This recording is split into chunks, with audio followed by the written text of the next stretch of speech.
This thing working?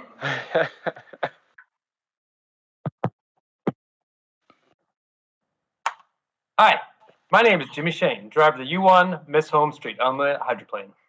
Hi, my name is Andrew Tate, driver of the U9 Delta Real Track Jones Racing Unlimited Hydroplane. Right? Go like this.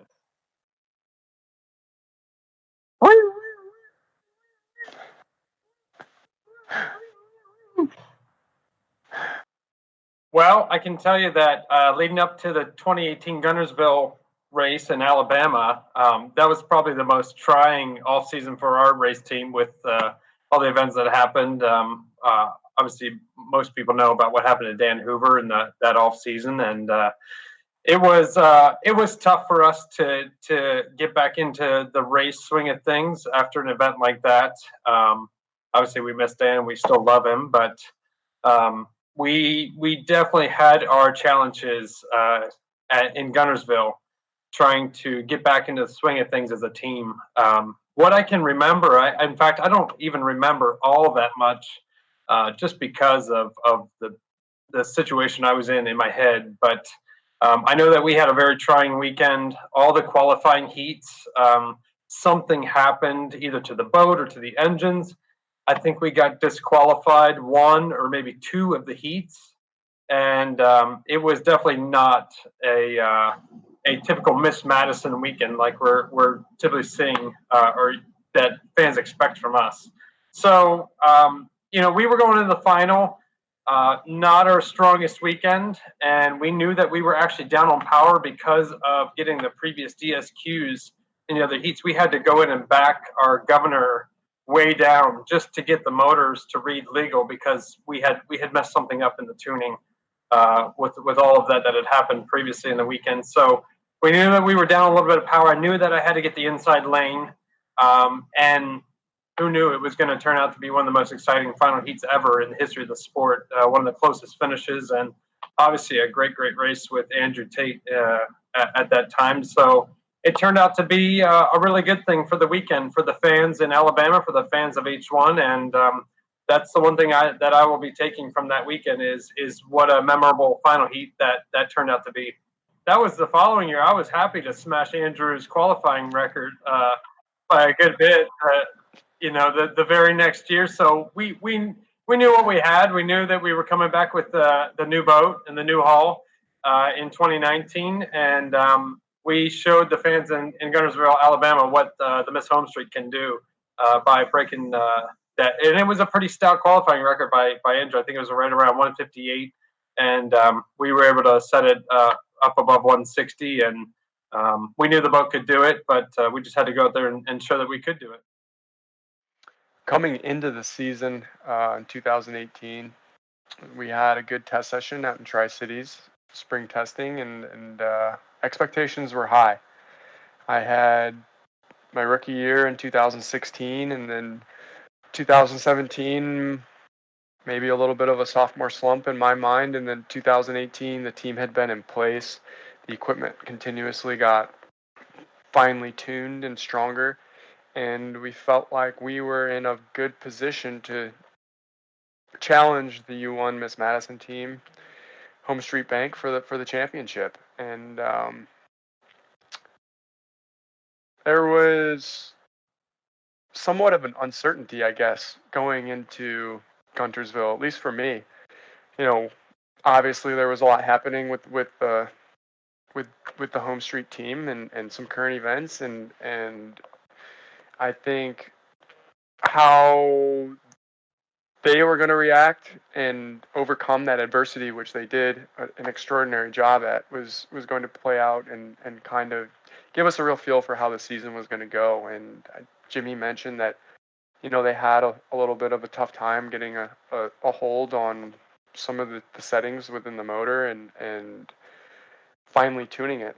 They had the same equipment as far as I know, but a lot of people's minds were other places for an extended period of time. So in my head, you want to take advantage whenever you can of an opponent. No matter what the situation is, we're all here to win. But Qualifying, it was rougher than heck. There was really no need, the way qualifying is set up right now, to go out there and try and put down a fast lap. But at the same time, it was a brand new race site in Alabama, beautiful race site, and the course was transplanted from Tri-Cities. So we kind of knew what we were getting into as far as the shape of the course and the length of the course and how to set the boat up. But it was a lake, and we don't race on too many lakes anymore, so that was interesting, especially really big lakes like Guntersville there. So qualifying was an interesting thing, especially with the way the wind was blowing and the big storms that we had. We got through qualifying and into the preliminary heats where the home street boat actually beat us straight up. In my opinion, it was straight up because I finished second on the race course, and that's what counts to me. But I drove the absolute living heck out of the U9 Delta Real Track boat. As hard as I thought I could safely drive it, and I was on the inside, and he still beat me. So after that heat, even after the announcement was made and the data was reviewed that, we had won, it didn't feel like a win, and it felt like there was still more left on the table for me to achieve, because Jimmy had a better start than I did that heat and allowed him to get to the first turn and beat me as a driver. I don't care if he had 0.2 more gallons of fuel than me or not. He beat me that heat. So mentally, that was a bit of a struggle. I got beat from the outside, and that's not supposed to happen, especially on a big race course like Guntersville. So come into Sunday, obviously there was other races, but the one preliminary heat is the one that sticks out in my mind. Coming into the finals, you have your game plan and what you think the other guy might do or not do, and it was still somewhat windy, and that lake is huge, and the wind was kind of blowing across the lake, so the start again was going to be all important, and we knew where we wanted to be and when we wanted to be there. There was a time where I was coming up the back chute, and I basically came over the radio and told my spotter and Jeff Campbell that I'm going to let him go. It is what it is, and we're going to go racing from here. He's got the inside. We know where we're at. But after that, it was pretty well, you come around for the start, and it was an absolutely amazing boat race. Coming off the final turn, Jimmy had caught back up, and it was a lot of fun. That half a straightaway getting to the start-finish line for the last time, and I think it's the only time I've ever actually audibly yelled like "woohoo" after a race. And if you listen to the GoPro onboard footage, you can actually hear me. I don't know, yeah, woo, what I'm doing, but I was pumped, and it was something special to be a part of. And fortunately, this time we came out on top. Well, let's buckle up. Here we go, Guntersville. Time to bring out the big trophy. So my plan was, because they were going to allow us to leave the dock before the 5-minute gun, was to get out there and get established. Not necessarily with a plan in mind with 6 minutes left on the clock, but just to kind of throw everyone else for a loop and have them kind of start watching me and what I was going to do. There's a long ways to go from the dock at the pits over to the race course, so I kind of just meandered on over and watched to see what everyone else might do or not do. Yeah, this was a really interesting final heat too, because this was the first time we were running a final heat, for anybody in as an H1 driver in Guntersville. Nobody had been on this course besides the preliminary heats. J. Michael Kelly wasn't here, and typically that J. Michael will really, really mess with people's timing in the warm-up periods and go for that inside lane every single time. So I think a lot of drivers didn't know really what to expect. I'm not sure if many of us had a plan going out there. I knew in my mind, because we had so many engine issues, I knew that I had to get at least inside of Andrew. That was my goal in the warm-up period, was just to get inside of Andrew to give ourselves a chance. One of the really, really cool things about the Guntersville course, at least from my perspective, is the fact of how wide open the middle of the course was. There was no real big DMZs in the middle of the course. We could cut from front to back and back to front almost anywhere, which really opened up people's playbook and being able to pick what buoys they might want to cut at what time, or what they were able to do, instead of maybe just kind of positioning yourself to where I'm here, I'm happy, and I'm going to go 80. Anyone who's in front of me is going to be early, and anyone who is behind me is going to get a roll on me. It kind of opened up the possibilities of what could have happened had J. Michael been there completely screwing with our heads. So as you can see, what's going on right now is I'm doing a typical move that a lot of people will try in the warm-up period. I'm so focused on staying inside of Andrew. I'm kind of playing what they call the cat and mouse game. I'm trying to stay just far enough ahead of Andrew to where I can defend any type of move that he might be trying to make to get to the inside lanes. So it gives me the opportunity to speed up, slow down. I have my radio man, Nick Bonancini at the time, was radioing to me how far away. Yeah, so as you can see, I mean, I'm trying to stay far enough ahead of Andrew to deflect and be able to block anything that he's doing. But at the same time, Andrew could slow down really fast and cut the course, which I believe is something that he might have done here. Yeah, and we got to the point where Jimmy had secured the inside and he was in a good spot. So my thinking here is, okay, I'm going to kind of stay on his hip, have him constantly watch what I'm doing, and kind of speed up to make him into a position where he is now early for the start. If he slows down, he's either going to be taking a penalty to go under 80 to get a good run at the clock, or he's going to be going 80 coming up for the start because he had to protect his position to where maybe I'll be able to get a run from him on the outside. And you can see right now we're riding on board with Brian, but as I go down the back chute, the final time before we come up for the start, I actually do slow down and let Jimmy continue on. And at that point, the ball's in my court. Am I going to come across and cut the course and try and get in front of him? At which point, I'm leaving myself open to being vulnerable there, because you need two buoys for the overlap where he can cut me off, put the fire out. Or am I going to get ahead of him, get the boat lengths, get my lane secured, but then be way too early for the start? Yeah, this is one of the hardest things as a driver is not only are you trying to defend the other drivers, but you're also trying to stay as close to your timing marks as possible, because you have confidence in everything you've done leading up to the final heat. You've practiced and practiced and practiced. You know where you want to be on the course, and then you can just throw that all out the window when the final heat comes, because somebody's going to do something different. So not only are you racing against the other drivers, but you're racing against your own timing marks. You're trying to react to the situation that gets thrown at you, and then all still while staying within our rules within the 80 miles per hour, and you have to be behind certain buoys at a certain time, and it's a lot to think about. There's a lot going on in the driver's head in the cockpit during this warm-up period. Yeah, so I actually had cut the course, and in order to protect his lane, Jimmy had to speed up a little bit for me to follow him behind him to guarantee that he was going to get the inside lane.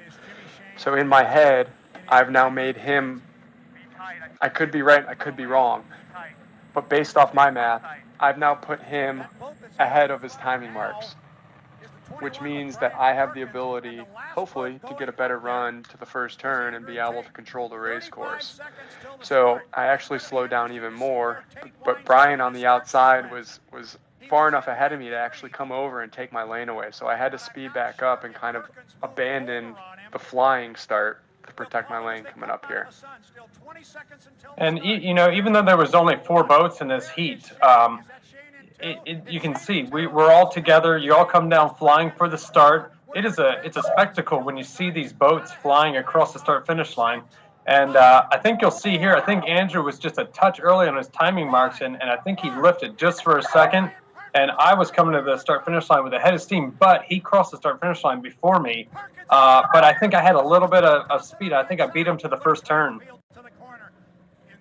Yeah, definitely 100%. At this point, when I had to lift because I was a little bit early coming up for the start, at this point I thought the race was over. I thought the Homestreet boat was strong enough and he had the inside lane and a good enough start that he was going to eventually win this final. all I could hope for at this point was that my equipment may or may not be better than his, and I could keep my foot on the floor a little bit longer and fly the boat at its full capability. I think this is one of the coolest things you'll ever see is when two of these boats get side by side, and you can even see in that in-cockpit video through my windshield, you can see the Andrew's entire boat and how close we actually are when we're racing side by side. I mean, we're literally feet, inches apart, going 200 miles per hour, and this is what makes this sport so unique. And I honestly thought that I had the race won and done after the first turn. And, come to find out, I mean, Andrew and his team, they have been working on their equipment the last few years, and they're extremely, extremely fast. Yeah, it's quite the testament to the things that the Campbell brothers and team have done with this boat. This backstretch here was no joke, though. The boat consistently wanted to fly away from you, and that part of the lake that you're looking out towards right now is wide open, and the wind was blowing directly across that lake. And I mentioned before, it's a big lake, so it's got a long ways to go to unobstructed before it reaches your boat. So you got to be on your toes there, at least that day. And one of the things that people might not notice while they're watching this race, but if you were to take and look from a helicopter overhead at the shape of this course, the turns were not really a nice arc in Guntersville that year. It was the first year they were setting everything up. That apex buoy was sticking out pretty far in the turn. And at any point, Andrew could have followed that arc of the actual buoys, and I would have been done the second that he got ahead of me. So what I was trying to do, I was trying to maintain the best arc that I could, hope that he was giving me room, and Andrew absolutely did. He gave me great room. He kept me honest as a driver, but he raced this race as clean as can be, and I was literally inches off that apex buoy every single lap, trying to gain the biggest advantage I could to catch back up to him these last 3 laps here. Yeah, I'm not sure if it was this past lap or the next one coming up, third or fourth lap, but going up the back chute, I had to back out of it a little bit just to get the boat under control. And the turbines are, it's almost like inertia. If you can keep your foot and your momentum going throughout the course of the race, you're going to continuously go faster. And if you have to crack it even for a second or longer to get the boat under control, especially in the middle of a straightaway, you are losing time not only at that moment, but for the next lap and the lap after that, and so on and so forth. That momentum is huge. I think it's kind of allowed Jimmy, he drove a great race, but me having to sacrifice some of the boat speed and momentum in order to make sure it stayed on the water allowed him, with the inside position, to pull right up on my deck in the last turn. Yeah, and it's so nice to have Brad Luce as an announcer too. I mean, it's to hear him call this race as afterwards. Obviously, we're not listening to him as the race is going, but I mean, Brad could tell this was an incredible race. You could hear it in his voice, and I mean, coming down here, I think this is coming down for the last lap, and Andrew still had a pretty good advantage on me. I had caught up a little bit on that fourth lap. But I was dead set. I was like, you know what? I gained on him the last lap. I'm going to gain on him this lap. And I had Nick in my radio just cheer me on the entire time. I made up a ton in this turn right here by trying to clip that apex buoy and then drift off that corner. And right here is where I think I lost the race. I actually start leading my steering into Andrew's tail as far as I can a little bit and actually get my tail feather, and it actually hits his rooster tail a little bit. And I think that little bit of drag is what cost me the race on this last lap. Yeah, I'm not afraid to admit I was only giving you what you needed there too. That last lap, especially coming off the corner, I wanted to make sure you had to keep turning and not be able to let the boat float out all the way to me to get that head of steam. And this, as you can see, I mean, this is one of the most incredible finishes you'll ever see in hydroplane racing. Both of us were absolutely flying the boat. I know that Andrew was all pumped up with his win. Look at that. I've been in that position before, too. I did the exact same thing in Tri-Cities in 2012 when I won my first race. And I can only imagine what was going through Andrew at that time. I know that he was really pumped up. To beat me from the outside, too, that's a testament to their team, their equipment, and we had a tough 2018 year, but that was a great, fantastic race for not only us as drivers, but for the entire sport. H1, Guntersville, Alabama, and I'm hoping that we can get back as soon as we can to get this racing back on the water for sure. Yeah, I'm ready. When your radio guy Nick comes over the radio after you just got second and tells you that that might be the best race that he's seen you drive, that it was something special. It was a lot of fun, and it's man, my heart's beating right now just kind of thinking about it. But it was fun, and hopefully we get to do it again here real soon. I'm curious, Andrew. What goes through your head after you finish a race like that? I mean, we saw how pumped up you were in the cockpit, but I mean, there's only a handful of people that have ever actually been in an unlimited hydroplane, let alone win an unlimited hydroplane race. What is that feeling? How do you describe it to people when people ask you, what is it like to drive one of these boats, and then what's it like to actually win one of these races? It's a good question. This heat in particular, I think I needed oxygen. I needed to take a breath more than anything, because I think there was more than one occasion where I caught myself holding my breath just because I was so focused on what was happening and what my body needed to do. Just the natural instinct of breathing and giving my body the oxygen and kind of taking a back seat to beating you. But Yeah. it's so intense and so exhilarating. My heart was pumping. I mean, it was hot and muggy, and the weather was rough there too. So those boats aren't cool. When I got back to the dock, I wish I wouldn't have said it, but I think I said, "Man, I need a beer." Like, it was wild. I was so pumped. I gave everyone a hug. I mean, it's a super high, and then once the endorphins stop running and your adrenaline stops pumping, it's almost like a crash, and it's weird. I don't know. You put so much focus and energy and into it those 5 minutes before the start, and then the couple minutes that it takes to run the race. It's special. It's something I can't do a good job describing. That's for sure. I would ask you the same question. Yeah, I mean, yeah, for me, this is a childhood dream, right? I mean, there's not many people that get to live out their childhood dreams. And I mean, you can say you race for the trophies, you can say you race for all of the other things that surround the sport, but at the end of the day, I think you and I both race because we are so passionate about it, and we were both brought up in an environment where this was life. I mean, this is what we were exposed to. This was the environment we were brought up in, and to be able to reach that pinnacle and reach a goal, to know that you've accomplished, one of these goals you set out as a childhood dream. There's not many people that get to experience that, and like you're saying, the endorphins, the thrill, the rush. I think that's what keeps driving us back, and that's what keeps wanting us to do more and greater things. And we might have only had 4 boats at this inaugural Guntersville race. We came back the next year with 2 more boats. We put on just as hell of a show as we did in 2018 and 2019. And I think H1 has done a great job with the resources they've had available in providing shows to our race sites. And obviously 2020, it's unfortunate with the COVID-19. Everybody's dealing with it differently, but I can tell you that Andrew and I both want to get back in a race boat as soon as we can, get back out on the water and feel that thrill and that adrenaline rush as fast as we can. Yeah, it's been an honor and a pleasure racing against you, and Mike and Tom and Brian and Dustin. The whole group has been fantastic.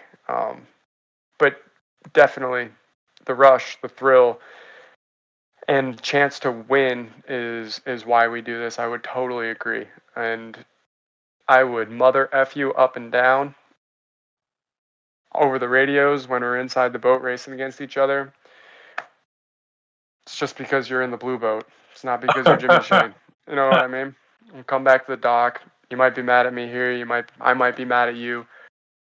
But the fact that we can respect each other and be able to sit down and go through a heat as close and as great as this, it means a lot. And I think it means a lot to me, but hopefully to the sport as well. And I think we've got a good group of people and a good product right now.